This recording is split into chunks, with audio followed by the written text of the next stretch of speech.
Hi అండి, బాగున్నారా? మరి నేను మీ వెల్విషర్ను.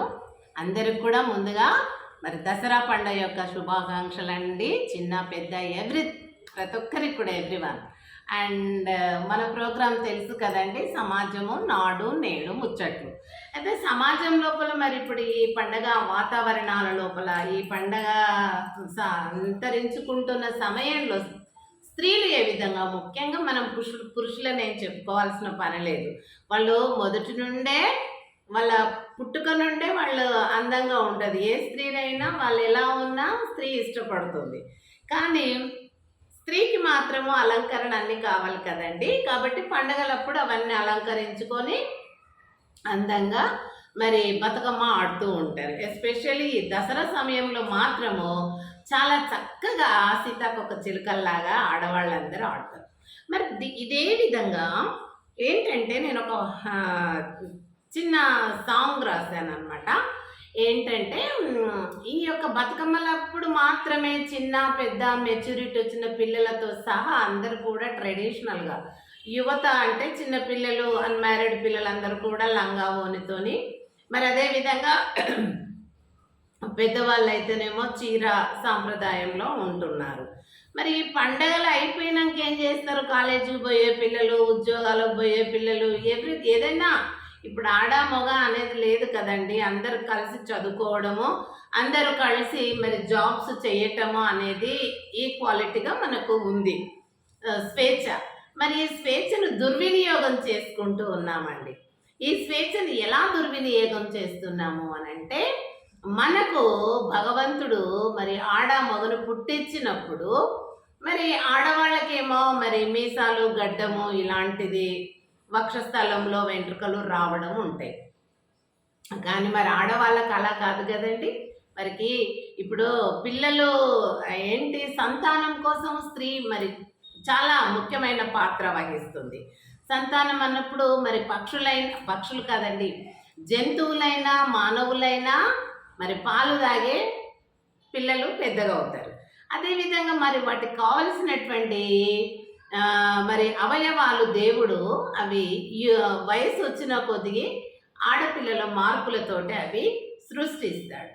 మరి అలాంటివన్నీ కూడా మనం భద్రంగా పెట్టుకోవాలి అని కదండి. మరి అలాంటివి మన వాళ్ళు, ప్రతి ఇంట్లో ఆడపిల్లలు ఉంటున్నారు, ప్రతి ఇంట్లో కూడా కాలేజీలోకి పోతున్నారు, ప్రతి ఇంట్లో కూడా మెచ్యూరిటీ అయిన పిల్లలు ఉంటున్నారు.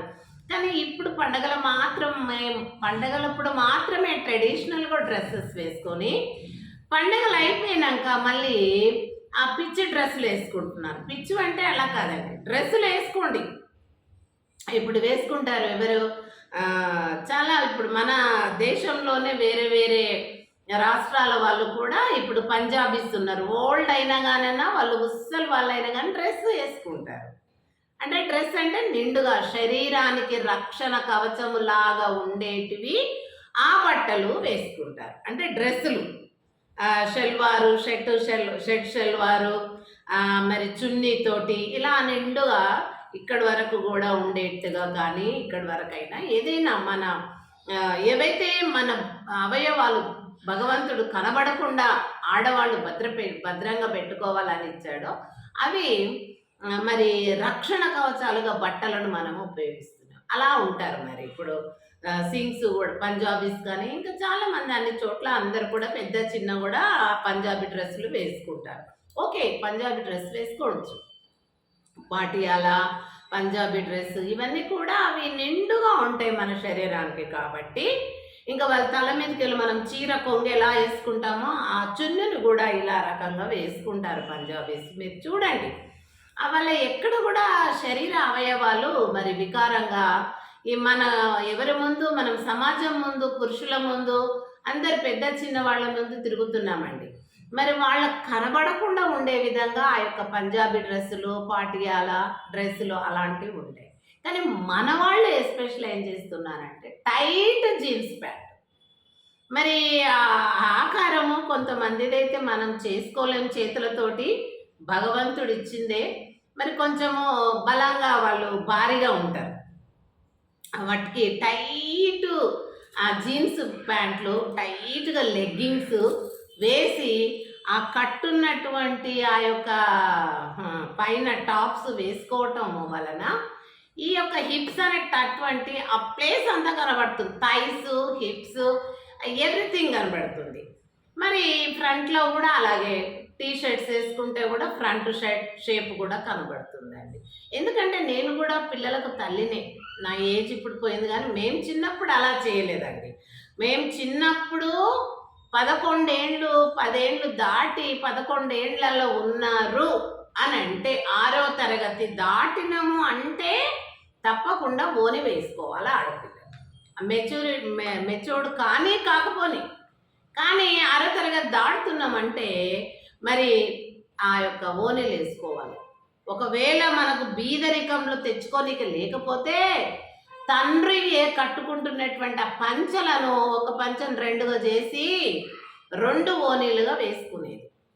అంతేగాని పిల్లలకు వక్షస్థలంలో మార్పు వస్తున్నప్పుడు ఇంకొక వ్యక్తికి కనబడదు, ఆడవాళ్ళకైనా మగవాళ్ళకైనా. ఈవెన్ లంగా జాకెట్ వేసుకునేటప్పుడు ఆ జాకెట్ వేసుకుంటే కొంచెం ఏమైనా డిఫరెంట్ కనబడితే పెద్దవాళ్ళు వయసులో, ఇప్పుడు నేనున్న వయసులో అలాంటి వాళ్ళు, ఏం పిల్ల బుద్ధి లేదా నీకు, ఏమన్నా వేసుకుంటే ఏమాయే ఓనిలాగా అని తిట్టేవాళ్ళు. అంటే ఇవన్నీ ఎందుకు చెప్తున్నా, రోజు మనం చూస్తున్న విషయాలే ఇవి. నేను ఇంకేదో కల్పించి కానీ లేనివి కానీ చెప్పడం లేదండి. ప్రతి ఒక్కటి కూడా మనం చూస్తున్నవే. మన పిల్లలు కూడా మనం చూస్తున్నాం, కానీ మన పిల్లలు ఎలా ఉన్నా మనకు మంచిగానే ఉంటుంది. కాబట్టి వేరే వాళ్ళకి వికారంగా కనబడుతుంది. పోనీ వేరే ఆడవాళ్ళకు వికారంగా కనబడినా కానీ ఆడవాళ్ళని అనుకున్నా పర్వాలేదు అనుకుంటారు. కానీ మగవాళ్ళకు వికారంగా అనిపించడం కాదు, వారికి దుర్బుద్ధి కలుగుతుందండి. నేను ఎందుకు చెప్తున్నా ఈ పండగ సందర్భంగా అంటే, మనం సంతోషాన్ని అనుభవించటమే కాదు, మనం ఉన్న పరిధిని మనం ఎలా రక్షించుకోవాలి. నేను ఒక్కదాన్ని రక్షించుకొని నేను చక్కగా అప్పుడు 6వ తరగతి నుండి ఓనీలు వేసుకున్నా, ఇప్పుడు మీరందరూ కూడా వేసుకోండి అని నేను చెప్పట్లేదండి. ఆ కాలంలో అలా ఉండింది. ఇప్పుడు ఆ రోజుల్లో సమాజంలో అలా ఉండింది. ఇప్పుడు సమాజంలో మీకు చాలా ఉన్నాయి, పాటియాలాలు ఉన్నాయి, చున్నితోని డ్రెస్సులు ఉన్నాయి, ఫ్రాకులు లాంటి టాప్స్ ఉంటున్నాయి నిండుగా మోకాళ్ళ కిందికి. మరి అలాంటివి ఉన్నాయి, లెగ్గింగ్స్, ఏవి మన కాళ్ళు కనబడకుండా శరీరాన్ని కప్పేటటువంటి చాలా రకాల దుస్తులు ఉంటున్నాయండి. మరి అవి వేసుకోండి, అవి కూడా డ్రెస్సెసే కదా, అవి కూడా వెస్ట్రన్ మోడలే. కానీ ఈ అంద వికారంగా కనబడి పబ్లిక్ అందరి కూడా మన ఆకారాలు మనకు భగవంతుడి మార్పు చెందింప చేసినటువంటి వాటిని ఇతరులకు కనబడేటట్టు చెయ్యకండి. ఎందుకంటే ఆడవాళ్ళు చూస్తేనేమో లోపల తిట్టుకుంటారు, ఏంటిది ఇది మనిషా గాడిద ఇట్లా వేసుకుంది స్లీవ్లెస్ అని. మరి అదేవిధంగా ఏది వికారంగా టైట్ జీన్స్ ప్యాంట్లు వేసినా కానీ షేప్లెస్గా ఉండి ఎట్లా వేసుకుంది గలీజ్గా, దీని దిక్కుడికి వెళ్ళి అందరికీ పరువు పోతుంది అని అనే దురుసు నోరు కాదండి, ఉన్న విషయం అనేటోళ్ళు ఉంటారు. అదేవిధంగా మరి టీ షర్ట్స్ వేసుకుంటారు. మరి ఫ్రంట్ అంతా కూడా ఎట్లుంటుంది, ఆడవాళ్ళకు ఒక మరి ఉంటుంది కదా, ఆ ఆకారాన్ని ఎత్తి చూపించినట్టు. ఎంత వికారంగా అంటే నిజంగా కొంతమందిని చూస్తే అంత వికారంగా ఉంటాయి. నేను కూడా ఇవన్నీ చూసిన సమాజంలో. కానీ నేను నా పిల్లలు గొప్ప మీరు చెడ అంటలేను. ఒక్కొక్కరి ఇంట్లో అందరి ఇళ్ళలా నా పిల్లలు కూడా నేను అలా వేయించలేదు, నాకు కూడా కూతురు. కానీ అవి మనకు ఉన్నటువంటి ఆ యొక్క అవయవాలు ఏదైతే ఇతరులకు చూపెట్టకుండా ఉండాల్సి భద్రంగా పెట్టుకోవాల్సినవి ఉన్నాయో వాటిని మంచిగా పెట్టుకోండి. చున్నీ వేసుకోండి, లెగ్గింగ్స్ అవి మీద నిండుగా ఉండే ఫ్రాక్స్ లాంటి టాప్స్ వేసుకోండి, పంజాబీ డ్రెస్సెస్ ఇంకా మంచిగా ఉంటాయి వేసుకోండి, అలా వేసుకోండి. కానీ జీన్స్ ప్యాంట్లు, ఆ టీ షర్ట్లు, జీన్స్ ప్యాంట్ వేసుకొని మీద టీ షర్ట్ వేసుకొని ఇక పోవడే, దాని మీద చున్నీ లేదు ఏం లేదు. మరి ఇక పోకిరిగాళ్ళు తయారుగారా మగపిల్లలు? మంచిగా ఉన్న పిల్లలను పోకిరిగాలుగా చేస్తున్నారు మన ఆడపిల్లలే. మరి ఇంటింటికి ప్రతి స్త్రీ ఇప్పుడు పిల్లల తల్లి కూడా బతుకమ్మలో వంగి ఆడుతుంది. వంగుతలేరు వాళ్ళు కూడా, బట్టలు చూపించుకోవడానికి ఆభరణాలు చూపించుకోవడానికే కానీ ఇట్లా బెల్లాపలు కొడుతున్నారు. ఇది ఏమన్నా బతుకమ్మనా? నేను వెనుకటికి మేము కూడా ఆడినాం, కానీ ఇట్లా వంగి ఆడినాం, ఇట్లా వంగి ఆడినాం. ఇట్లా కిందికి నడుము వంపాలి, తల వంపాలి. అది భక్తి. ఆ గౌరిని మనం మొక్కుతున్నట్టు భజిస్తూ, అంటే ఇట్లా కొట్టడం మంచిగా వంగి కొట్టితే భజన చేసినట్టు. అదేవిధంగా తల వంపితే వారికి తల వంచి మొక్కినట్లు, పూజించినట్టు. అది బతుకమ్మ. కానీ మీరేమో అప్పాలు కొడుతున్నారు, ఆ డ్రెస్సులు చూసుకొని, ఆ మేకప్లు చూడు. మేకప్ వేసుకోండి, వద్దనులే, డ్రెస్సులు వేసుకోండి, నిండుగా ఉంటున్నారు. కానీ మరి మన పిల్లల్ని ఇంటింట్లో ప్రతి తల్లి బాధ్యత. ఈ బతుకమ్మ సందర్భంలో, పండగ దినంగా నేను మిమ్మల్ని కోరుకుంటున్నాను ఏంటంటే, ప్రతి ఇంట్లో మన ఆడపిల్లలు వయసు రాకుండా అయితే ఉండరు కదా, అది భగవంతుని కార్యం. కాబట్టి అవి చేసేది జరుగుతూనే ఉంటారు. మన పిల్లల్లో మార్పులు వస్తున్నప్పుడు తల్లిగా గ్రహించి, అమ్మా ఈ బట్టలు బయట వేసుకోకు బిడ్డ, ఇగో ఈ బట్టలు ఇంట్లో వేసుకో, ఈ బట్టలు బయట వేసుకో. నువ్వు ఇంట్లో అన్నయ్యలు ఉంటారు, నాన్న ఉంటాడు, తమ్ముళ్ళు ఉంటారు, నేను ఉంటా, మంచిగా ఉంటుంది మా ముందు. కాబట్టి నిన్ను బయట అలా మేము చూసే కంటే వేరే వాళ్ళు చూసి మరి చెడిపోతారు బిడ్డ, నువ్వు ఇంట్లో ఇవ్వేసుకో, మా అందరికి అందంగా ఉంటాం అని చెప్పు. బతుకమ్మలు అయిపోయినాక మరి వాళ్ళు ఏదో విధిగా వేస్తుంటారు. కాబట్టి అలా చెయ్యలేకండి. ప్రతి తల్లికి నేను మరి దండం పెట్టి చెప్తున్నాను, దయచేసి మన ఆడవాళ్ళ పరువు మనం తీసుకోవడం పక్కన పెట్టండి. సమాజాన్ని చెడగొడుతున్నారండి, సమాజాన్ని చెడగొడుతున్నారు. కనుక సమాజాన్ని చెడగొట్టకండి. ముందు ఆడపిల్ల సరిగా ఉంటే మగపిల్లగాడు కన్నెత్తి చూడడు. వెనకట మమ్మల్ని ఎవరు చూడలే, మేము కూడా బడికి పోయినామో 2 కిలోమీటర్లు నడుచుకుంటూ వెళ్ళేది. మగపిల్ల బాయ్స్ హై స్కూలు పక్కకు ఉండేది, గర్ల్స్ హై స్కూలు పక్కకు ఉండేది, పక్క పక్కనే. కారు వారు ఒక్కరు కూడా మాతోని ఏది కూడా ఇట్లా పలకరించి మాట్లాడలేదు. అంతే. వాళ్ళు ఏ ఇండ్లకి వెళ్ళి ఎక్కడికి వెళ్ళి వచ్చేదో, మేము ఏ ఇండ్లకి వెళ్ళి ఎక్కడికి వెళ్ళి వచ్చేదో మాకు అసలు తెలియదు. అలా మరి అప్పుడు చూసారా? చూడలేదు. అట్లా పనులు మేము చేసామా? చేయలేదు. ఇప్పుడు నేను అవన్నీ వద్దంటలేను. ఆ రోజుల్లో లాగా మీరు అది వేసుకోండి, చీరలు కట్టండి. మేమైతే చీరలు కట్టలే, కానీ లంగా ఓనీలు వేసినాం. డిగ్రీలకు వచ్చినాక చీరలు కట్టుకున్నాం. వేరేగా హైదరాబాద్కి వెళ్ళాలి, అప్ అండ్ డౌన్ అని. అలా నేను ఎందుకు చెప్తున్నానంటే, నేను కూడా మీ శ్రేయోభిలాషనేనండి.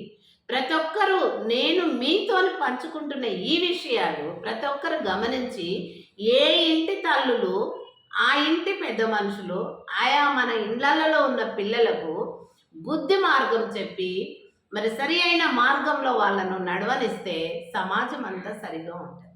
అలా మనం కుదురుగా ఆడపిల్లలు ఉంటే ఏ మగపిల్లగాడు ఎంటబడి రాడండి.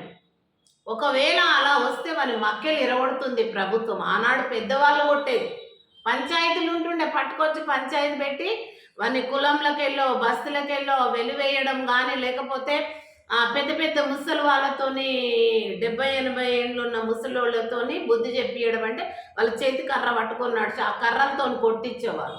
మళ్ళీ ఇంకోసారి ఆడపిల్ల మొహం చూడకూడదు.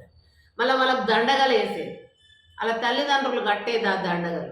అందుకని భయంతో ఉన్నారు ఆ రోజుల్లో. ఏ చట్టాలు శాసనాలు లేనప్పుడే.